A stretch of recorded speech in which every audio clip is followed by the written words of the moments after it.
So, hi, I'm Elena.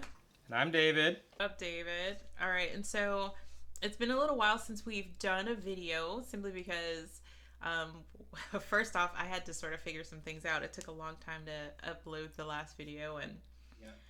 and we did have Easter service, and then last Sunday was our celebration of Earth Day. Which is coming up this Wednesday. So, I have to admit that I have not been practicing our seventh principle, which is sort of tied into Earth Day. And before I get going with that, let me read the seventh principle. That way we can be sure of what we're talking about. Respect for the interdependent web of all existence of which we are a part. Now, I think Reverend Don made some really good points about us respecting the earth and like being very clear about where the pollution is coming from. And I've been trying to sort of change the way that I use household products. I know that sort of sounds like a small thing, but it like listening to his sermon made me feel like it's a big thing. So I've been trying to change over to like these really harsh chemicals to essential oils and things that are very natural. So I did get a book. And I got this book from the library actually. Is the library still open? It's not. This book I actually got from the library before they closed. Thank goodness though, because I have it for 90 days, no penalties. Thank you. But it's called Make Your Place. And it's like all affordable, sustainable place. Yeah. So this is a really good book. I've actually gone through it. I've actually shared a lot of this because I have a friend who has a garden and she wanted to know how to, like be responsibly composting and getting rid of pests and things like that. So there's like a whole section in there. So I'm trying to be that person and practice that principle of just doing my part in helping the planet, because I don't do a lot of recycling. I live in an apartment and it's all kind of just take it to the dumpster kind of thing. And Right. I think I pride myself on living the principles of UU, and this is one that I struggle so hard with because I'm so focused on like just trying to get things done for myself that it's difficult to kind of really understand that everything that I do affects the other. You know what I mean? So there's no separation between me and the people of this world. We're all part of this web. But when I'm doing things on a regular basis, I'm really just thinking about, you know, is this like the most convenient thing for me? So I've been trying to shift my thinking on that. And I think it's hard to to really grasp the bigness of it all. So Earth Day is a perfect day to really kind of like mentally get a grip on what we're doing to our planet, especially now that it's thanking us for not being around. I know.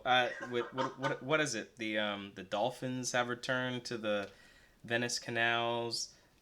Pretty much globally, pollution has decreased by ridiculous amounts. Yeah, did you see the lions in the road in Africa? Like Yeah. like there's no cars, so they just kind of like came out and just Wandering around. yeah. I think it's fantastic. Like it's that's incredible to me, and it makes me feel kind of bad because, this is I'm participating in this world that's taking all of these beautiful things away from these animals, and we disappear for how many weeks now? Like Yeah, maybe we'll say 6. 6 weeks, Six. and they are just like living Just like, life. whatever, they're gone. They're living life. And really, the sad part is that it's not that big of a change. A lot of what moves the globe is still going on. People are still getting food. They're still getting, McDonald's are still open. Starbucks are still open. I mean, obviously things are different for state to state, country to country. But, you know, the stuff that keeps people alive, being able to get food, water, and housing is still going on. And the benefit to the planet is been huge. You know, Yeah. the only difference is just that everyone's staying home more. That's it. That's literally that's literally it. And imagine if we did more. Yeah, like it's almost like you're trying to find what is the like if you know, obviously there's millions of people whose lives have been disrupted. You know, whose jobs and day to days, you know, they can't. They're not making money. They got laid off. Um, but maybe there's a way we could accommodate folks who have jobs and lives that might lead to more pollution, but still take care of them or provide for them so that we're not messing up the planet. Because again, the death rate from corona and the normal death rate are two separate things. So again, people are still alive, they're still being born, they're still living their lives, but the planet is having a massive boon in for the reduction of the harm that we've been doing as a species. Pollution alone, like just the clear skies, the clear water in just a short amount of time. And you would think if we did this for a whole year, what the earth would thank us with. I think that's something that we really have to think about when we're going through our daily lives because like for me, I live close enough to work where I could walk if I just took the extra time in the morning to allot for a walk to work. So that's something that I could do, you know, that is like thanking the earth for just keeping us together, providing food for us. But I don't think about the earth enough. I start my day, you know, just kind of going through the routine that I go through instead of taking a moment to realize that I'm part of a bigger picture. So I've decided to start having that moment of reflection and setting my intention for the day. And it's actually making a big difference. It's 10 minutes. I spend 10 minutes setting my intention for the day, and it actually changes the entire way that I spend my day. That intention stays with me. So I think there are small things that we can do to practice the seventh principle, and I just encourage people to keep in mind that these are principles that guide us through our lives. They're principles for living, they're our philosophy for living. And we have to be people of action and just take these principles into each moment of our lives. And I'm glad that you mentioned that there's still babies being born because I wanted to say congratulations to Abigail. Abigail, Yes. she had her Yeah. baby. Yes, that's so exciting. I can't wait until we can all just come together and we can see that beautiful baby. I'm excited. So, what's your feeling about these protesters against the lockdown? Like, Well, oof, this is awkward for me to talk about because it would go into a very very technical explanation of why they're doing what they're doing. Okay. But suffice to say, there are actors who are generating. It's basically it's I guess you would call it an um, astroturf protest, which is a political propaganda term for a grassroots movement that's not necessarily organic. Right. Okay. I see what you're saying. Yeah, several of the websites and the domains related to these protests um, were created on the same day and are tied to political actors. And I don't want to dig too deep into that because that, you know, keep it focused on the on the interconnectedness. But suffice to say, I think that plays into a unique issue that we have in Western thought as far as our almost rabid individualism, where a lot of these people are forgetting that, you know, yes, you guys want to go back to work, but there's still a pandemic going on.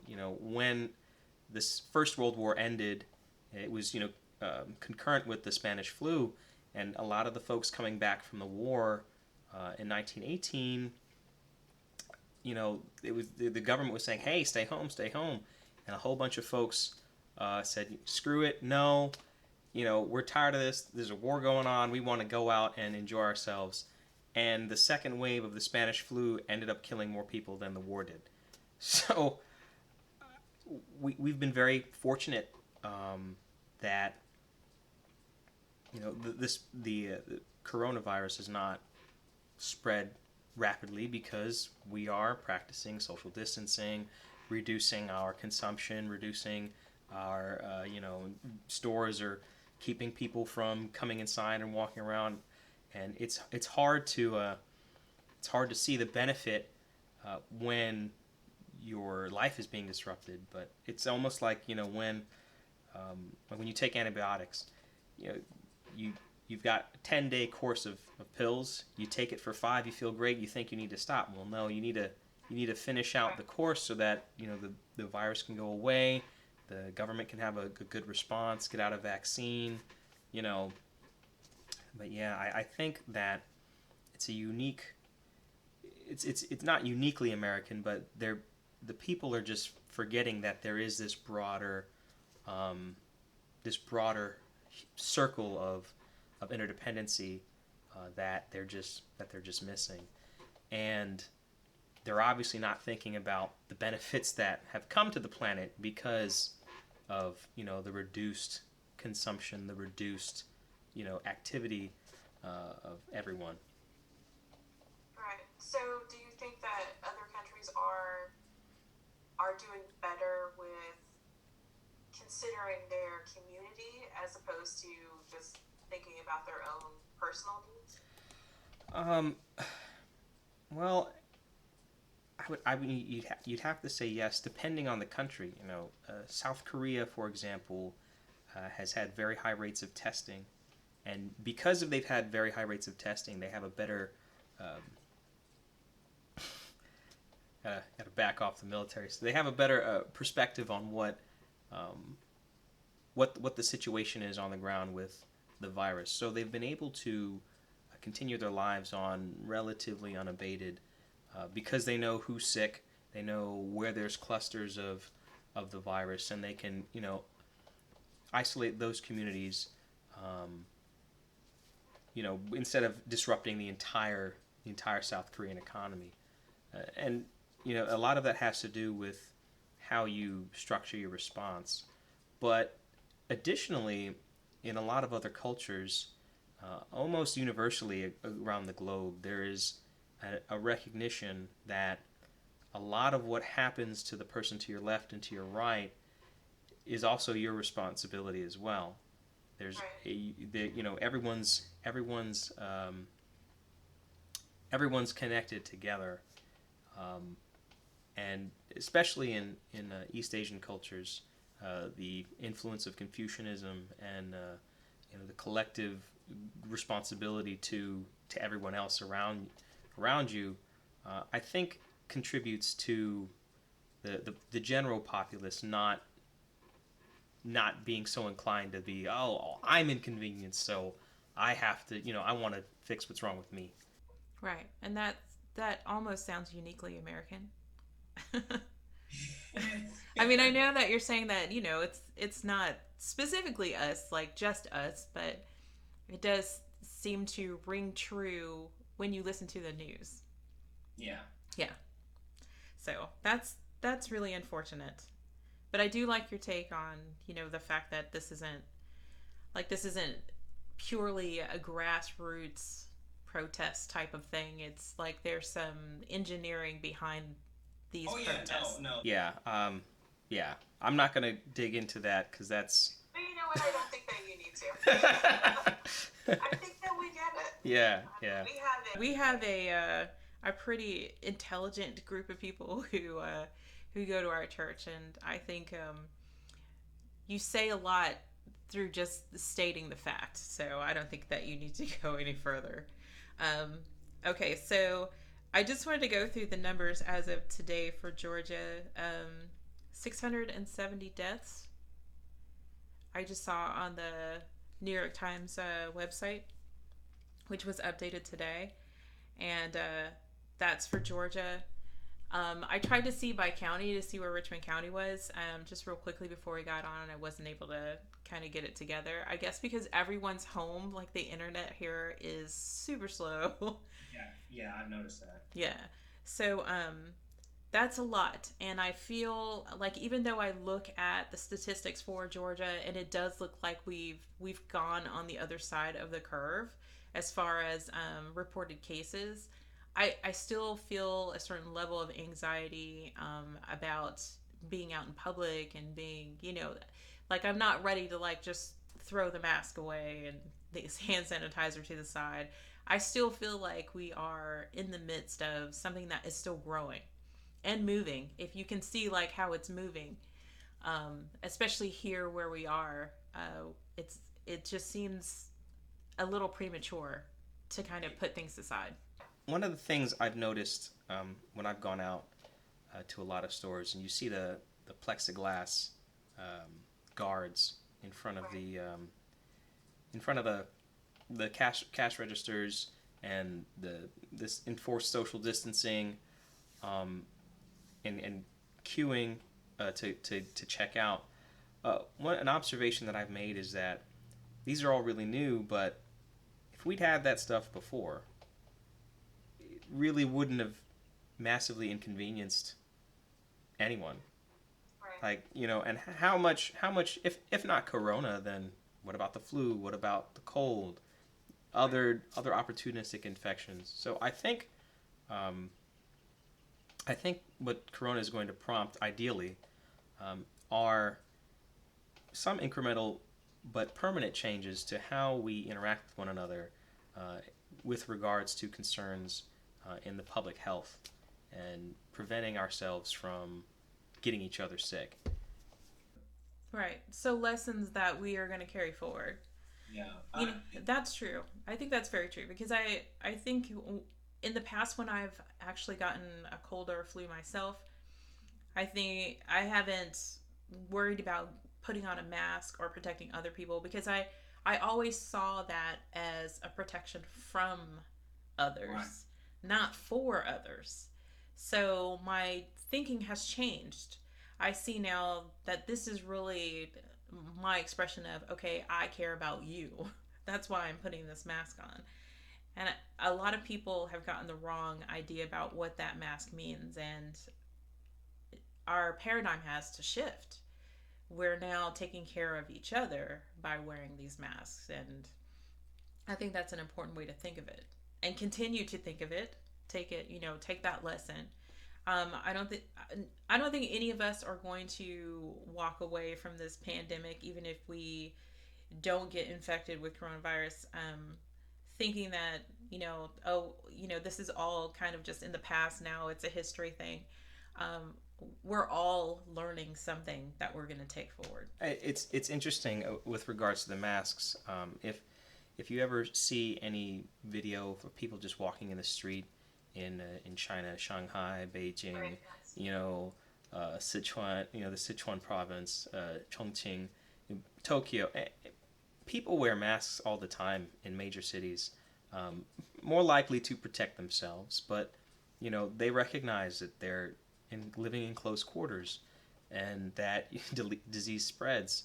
And it's likely a strong reason why in a lot of countries like Vietnam, even the Philippines, South Korea, again, Japan, the virus has not spread because there is a collective understanding that certain things are just your health is your responsibility, but certain things about your health affect everybody else.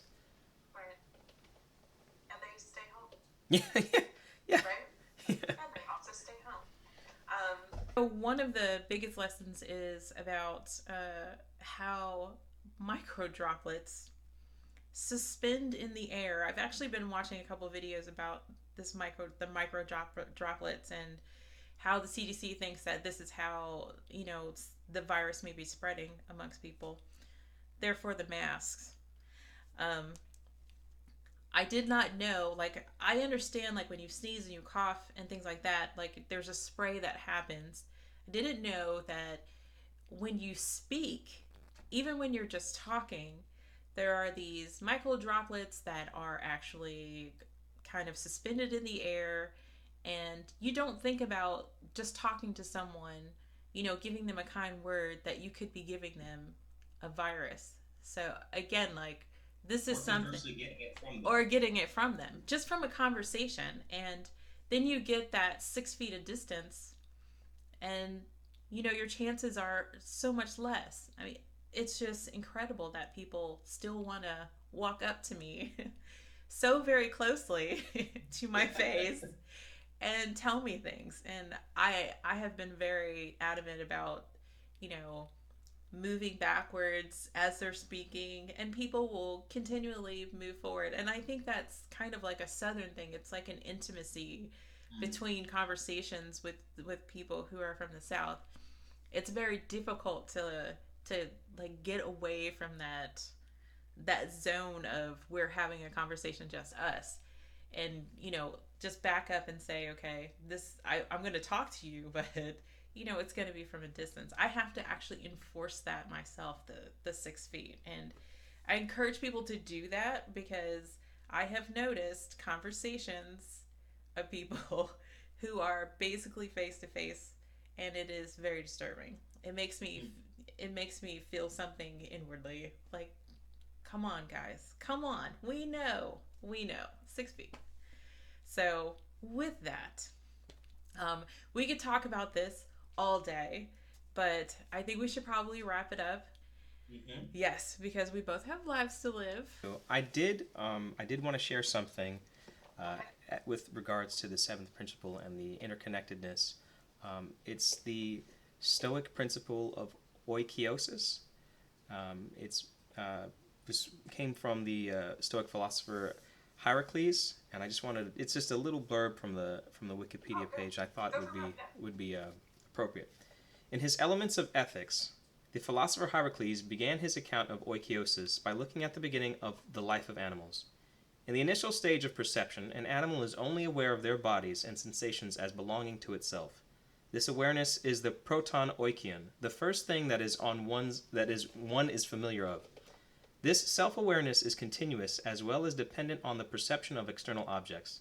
This is why, according to Hierocles, children are afraid of the dark, because their weak sense of self fears death in the absence of external entities.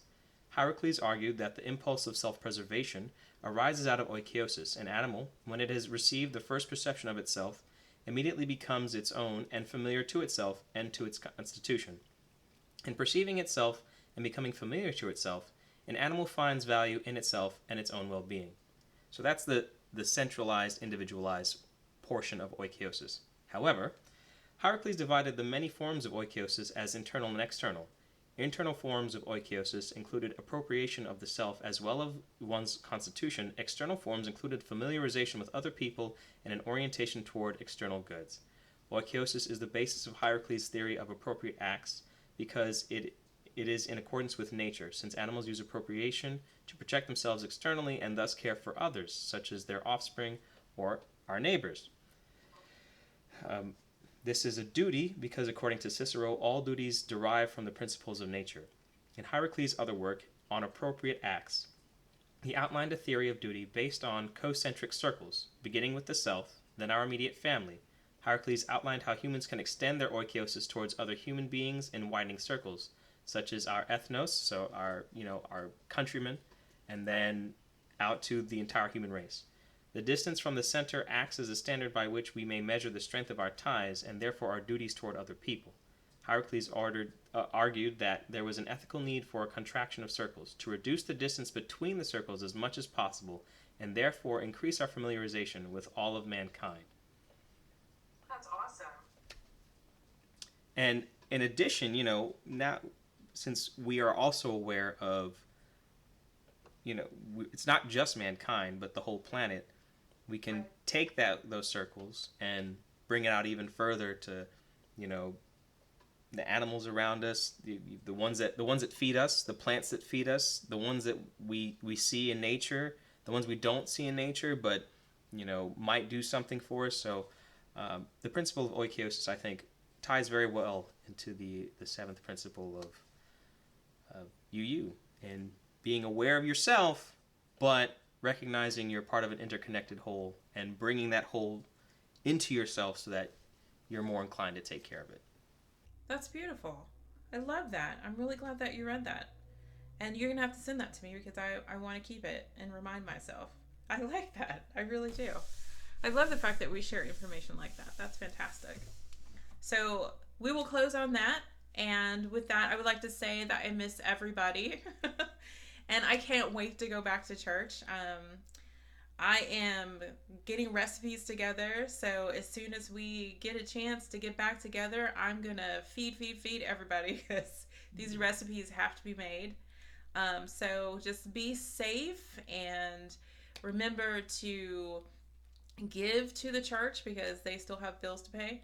And just, we will see you soon, hopefully. All right.